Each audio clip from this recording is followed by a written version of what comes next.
Good morning, ladies and gentlemen, and welcome back to another Sunday here on this beautiful, beautiful planet, where, ladies and gentlemen, it is actually the 14th of February. We are now halfway into the month of February, and we are also on Valentine's Day. Now, what's quite interesting, and maybe it's possibly some sort of like subtle hint as to possibly the church's stance on COVID-19 as a result of current events. But I would actually quite like to read both readings, if you wouldn't mind. They are both actually quite short, and the first reading in particular, I'll tell you what, I'll do the second reading first, because the first reading I think is very, very prevalent as to what's going on in the world. Anyway, the reading from the first letter of St. Paul to the Corinthians. Whatever you eat, whatever you drink, whatever you do at all, do it for the glory of God. Never do anything offensive to anyone, to Jews or Greeks or to the church of God. Just as I try to be helpful to everyone at all times, not anxious for my own advantage, but for the advantage of everyone else, so that they may be saved. Take me for your model as I take Christ. The word of the Lord, thanks be to God. What I would like to emphasize right there, ladies and gentlemen, it's very short, but the point is very, very important. One second. Oh, there we go. Meaning, basically, you've got to do it for God's glory. You've got to do something for the advantage of everyone else. God made the earth, he made the heavens, he made this, he did all of this so that we may graze and live upon it. And depending on what your beliefs may be, especially when it comes to theories of creationism, I still at least feel as if like we have every opportunity, every single one of us, to become just in the eyes of God, just like him. Meaning that we could do things that could influence, we could do things to make other lives greater. We can pass it on person by person. Sorry about that. We have this great opportunity at our disposal. So, why not take it? I mean, you might argue that, first and foremost, we should be taking care of ourselves to make sure that we don't come into harm's way, because if we don't do that, we might be in serious harm of making other people feel sick. And we have to sort of, it's a strange, very strange balance between trying to do what is right for other people, but making sure we are being done right as well. Because we as much as it is to say that we should be doing good for other people, there will be other people right now who will probably be saying the exact same thing, and everyone benefits from this because we are all doing things towards each other. Even to the very, very simplest things about having dinner on the table or having a beautiful warm house to come home to. There will be people out there, loved ones, family members, who are doing this stuff for us, and we have become so comely to it that we almost take it for granted. And knowing that, because I've been guilty of that myself, there are many, many people out there in the world right now who might not recognize this, or again simply take this for granted. Taking without ever, giving back it's something that I've grown to realize that it's something that you can't live your life like that. I think that's a horrible fallacy to live by taking and never apologizing for, because it illustrates greed, and it illustrates treating people nothing more than subservient toys that not even they would even dare to glance at, let alone play with. Now, as to the first reading, now, bear in mind considering what's going on with the world right now, there's something I would like to address. Well, I think it kind of speaks for itself, but I will do it anyway. A reading from the book of Leviticus. The Lord said to Moses and Aaron, "If a swelling or scab or shiny spot appears on a man's skin, a case of leprosy of the skin is to be suspected. The man must be taken to Aaron, the priest, or to one of the priests who are his sons. The man is leprous, he is unclean. The priest must declare him unclean. He is suffering from leprosy of the head. A man infected with leprosy must wear his clothing torn and his hair disordered. He must shield his upper lip and cry, unclean, unclean. As long as the disease lasts, he must be unclean, and therefore he must live apart. He must live outside the camp. The word of the Lord, thanks be to God. Now, compare this to what's happening right now with COVID-19, because over our history there have been numerous pandemics and plagues of various kinds. In the 80s it was AIDS. During the earlier halves of the 20th century we had tuberculosis, whooping cough, scarlet fever, people all over being crippled with polio. And over 2,000 years ago, it was leprosy. That was the thing that kept people awake at night, so worrying just whether or not they would be outcast. Because, as it's stated from Leviticus, is that once you have become leprous, you are deemed unclean and you are cast from society. Think about... And it's because that alone is a very horrible thing, to be outcast, because it means that you are deemed as undesirable, as someone who does not belong in our world. It is a horrible, horrible thing to imagine at this moment, and possibly no more worse than the people who are suffering from it right now. Not just 2,000 years ago, not just over 100 years ago, not in the last 40 years, but at this very moment. People lying on hospital beds, desperately grasping for their last breath.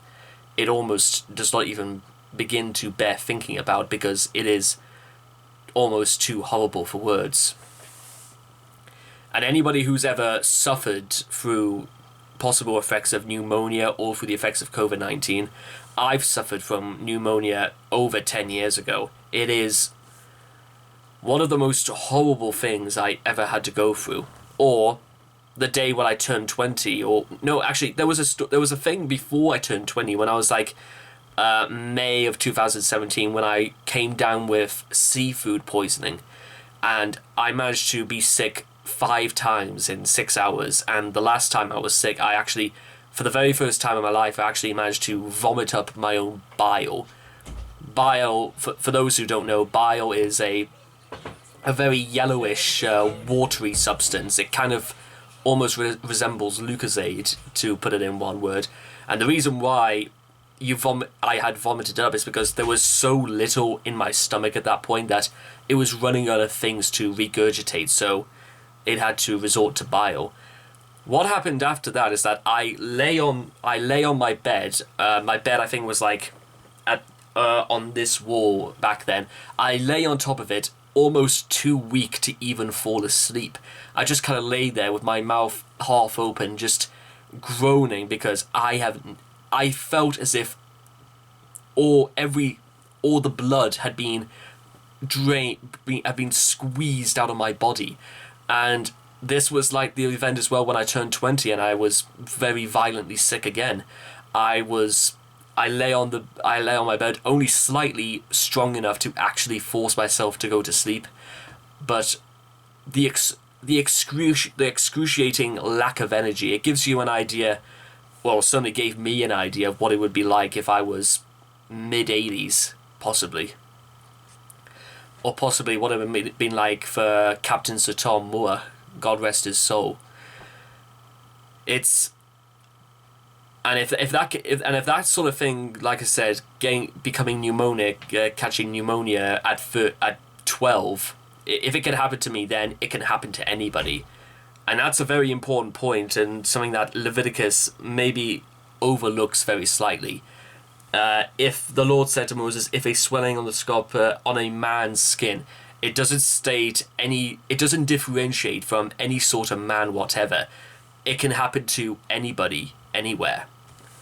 And that is one of the most deadliest things about illnesses in the world, ladies and gentlemen, is that illness does not differentiate, it does not discriminate. it doesn't have anything misogynistic to say. It just happens to people. Some through numerous means.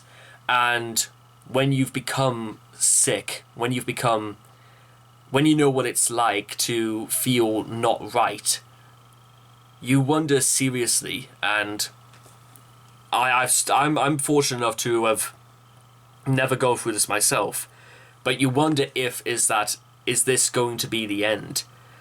This seems to me like a dreadful thing to think about, and hopefully if I ever become sick at any other point in my life, because for the most part, since I turned round about 14, I've actually been a very healthy young man.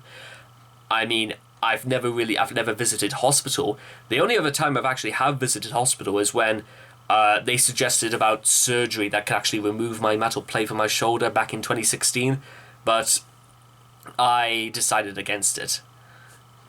And so it's a good reminder for myself, you might say. Now, moving on from this, being outcasted for being sick is, again, a dreadful thing to happen.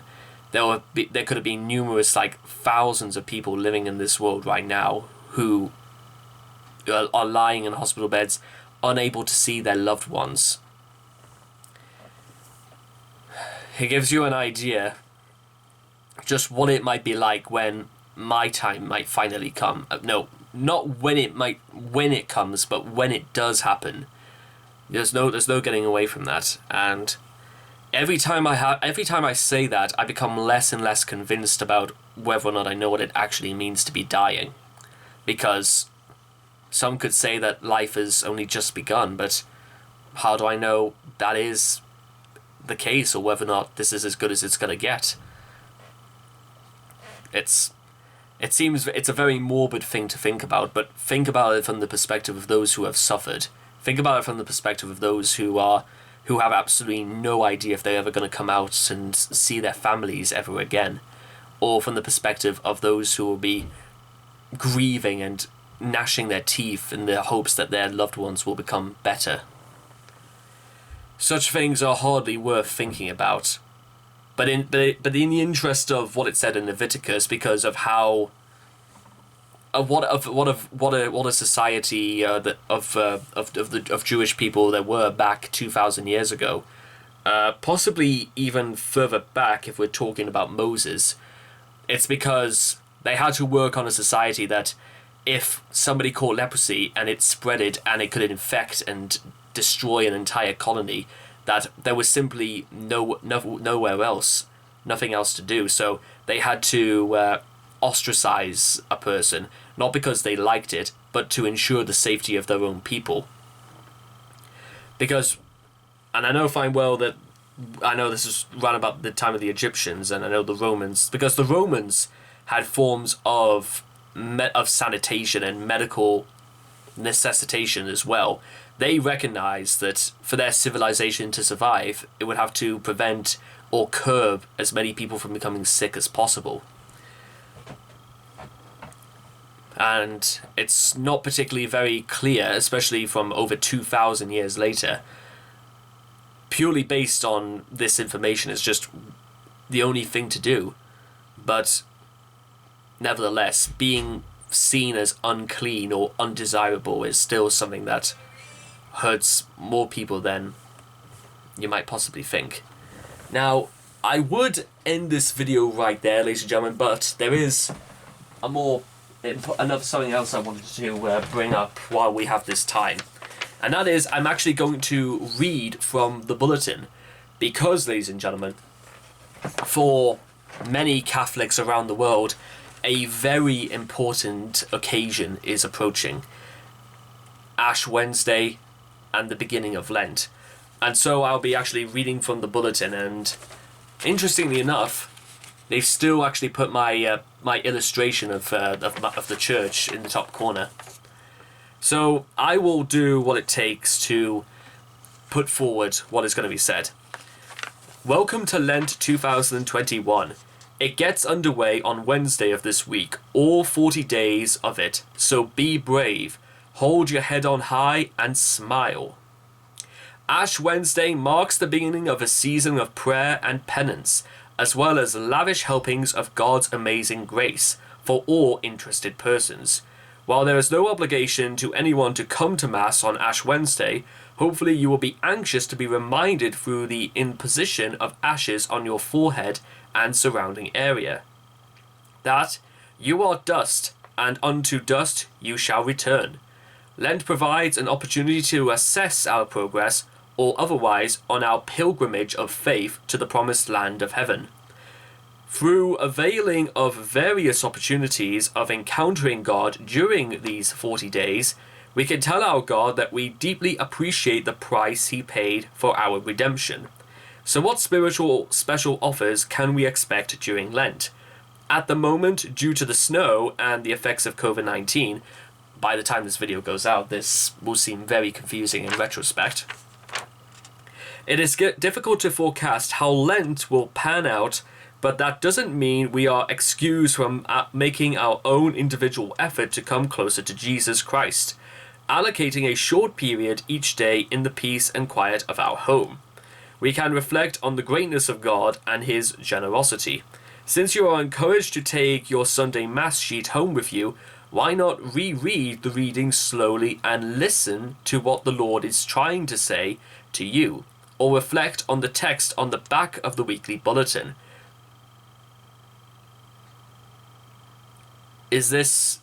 Surely this is God foretelling the future? Is God looking down on us and realizing that my contribution to show myself exercising my faith in doing this, does God recognize this?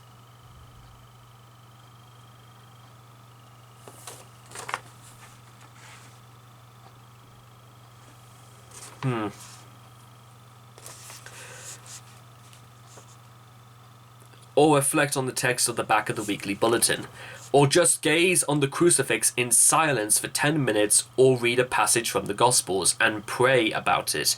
The ways and means of communicating with Jesus are abundant, but the problem is sacrificing the time to switch off from daily distractions and letting the Lord enter. Hopefully, when the conditions improve, there will be, in addition to morning Mass opportunities, to come to Stations of the Cross and exposition of the Blessed Sacrament. Let our Lenten prayer be, "For you my soul is thirsting, O Lord my God." Most people have internet facilities in their homes, so why not log on to many sites that provide a wide variety of spiritual nourishment? Apart from our own diocesan website, turning to places like Lourdes, the Vatican, Walsingham, and churches at home and abroad might prove useful. As you can see right there, ladies and gentlemen, this is very much a calling, ladies and gentlemen. It is the Word of God looking down on us.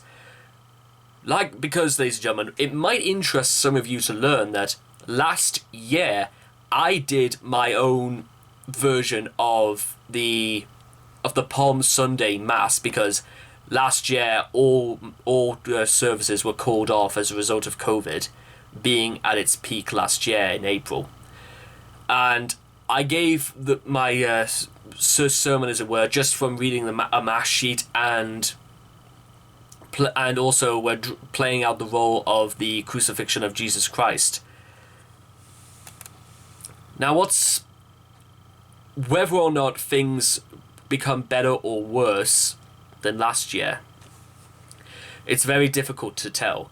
But what I do realize now, ladies and gentlemen, probably more than I did before, is that there has to be ways, and indeed there are ways, because on the bottom of the bulletin here, it gives you readings for the day along here from Sunday to next Sunday. So maybe I should do, so it's like Leviticus and Corinthians here, and Monday is going to be Genesis and Mark, and interestingly on Wednesday it's Joel, Corinthians, and Matthew, which that could prove I should be doing this. Genesis, Mark, Deuteronomy, Luke, Isaiah, Matthew, Isaiah, Genesis, Peter, Mark. Because if I'm going to become a better Catholic, a better person overall, I should be able to understand about where God wants to touch my own life, and maybe for the first time since January of last year, work out whether or not he truly meant the words of everything is planned for a reason. I'll come to explain why I had my issues with God, with those lines, with those words in particular, and hopefully I'll have the chance to explain myself further as Lent begins and progresses. But with all that being said and done, take care, ladies and gentlemen, and I hope every one of you enjoys your Valentine's Day with your better half. Take care, bye-bye for now.